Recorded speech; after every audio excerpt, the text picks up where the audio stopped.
लोग संजय राउत को लेकर के कमरे में चले गए। हालांकि कुछ लोग का तो यही कहना है कि नहीं, कमरे में लेके चले गए ताकि बीच बचाव किया गया, लेकिन कुछ लोगों ने बड़ा अजीब आरोप लगाया जो कि समझ से परे है। कुछ लोगों का कहना था कि संजय राउत की जम करके कुटाई हुई कमरे के अंदर। नमस्कार, मैं हूं संजय पांडे और आप देख रहे हैं समाज की बात। आजकल महाराष्ट्र की राजनीति में एक स्टोरी जो चल रही है उसने एकदम तहलका मचा करके रख दिया है। और क्या हकीकत है, कितना हकीकत है, ये तो कमरे के अंदर की बात है। लेकिन जो जगह जगह ये चल रही है आजकल कहानी के शिवसेना यूबीटी की बैठक चल रही थी और शिवसेना यूबीटी की बैठक में बताया जा रहा था कि संजय राउत समेत शिवसेना के बाकी नेता थे और इस बात पर मंथन चल रहा था कि नहीं, आखिर इतनी करारी पराजय हुई कैसे। तो कुछ लोगों का कहना था कि ये जो हार हुई थी इसके पीछे संजय राउत का बड़बोलापन था। संजय राउत के बड़बोलेपन के वजह से ये हार हुई। तो लोगों का कहना था, जो लोग बता रहे थे वहां पर कि नहीं कैसे क्या हुआ, तो उनका कहना था कि संजय राउत इतने में आस्तीन चढ़ाते हुए बोले कि नहीं, हमने क्या किया, हमारा उसमें क्या था। जब तक कुछ लोग बता रहे थे उसमें बगल में कमरा था, कुछ लोग संजय राउत को लेकर के कमरे में चले गए। हालांकि कुछ लोग का तो यही कहना है कि नहीं, कमरे में लेके चले गए ताकि बीच बचाव किया गया, लेकिन कुछ लोगों ने बड़ा अजीब आरोप लगाया जो कि समझ से परे है। कुछ लोगों का कहना था कि संजय राउत की जम करके कुटाई हुई कमरे के अंदर, क्योंकि जो लोग उनसे चिढ़े हुए थे, कहीं ना कहीं संजय राउत को शिवसेना यूबीटी ये मान करके चल रही थी और उसके जो बाकी नेता थे या कुछ ऐसे नेता थे, उनका कहना था कि अगर पार्टी का किसी ने बंटाधार किया तो वो शख्स है संजय राउत।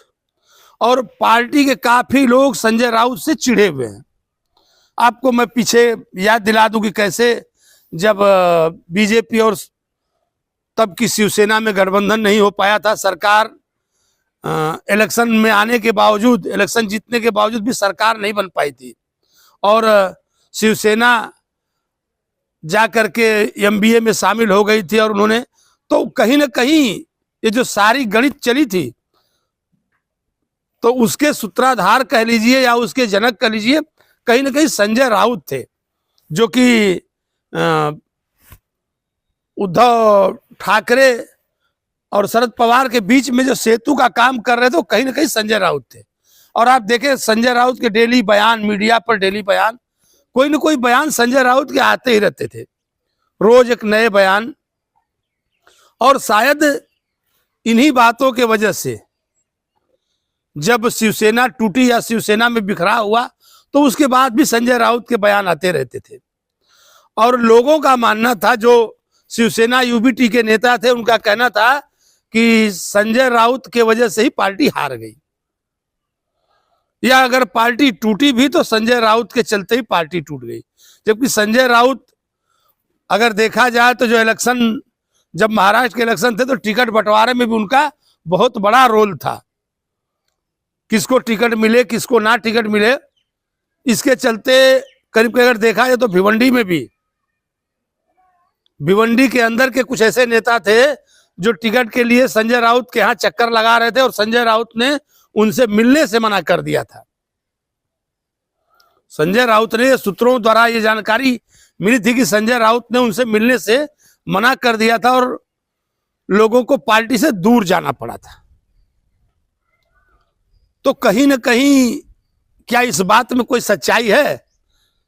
मैं इस बात का, इस पर जो ये जो बात है या जो वीडियो चल रहा है, मैं इसका समर्थन नहीं करता, क्योंकि मैं देख रहा हूं कि जो मीडिया में चल रहा है, लोग बता रहे हैं, मैं उसी बात पर आधारित ये बात कर रहा हूं कि लोगों का कहना था कि नहीं, उनकी जबरदस्त कुटाई हुई।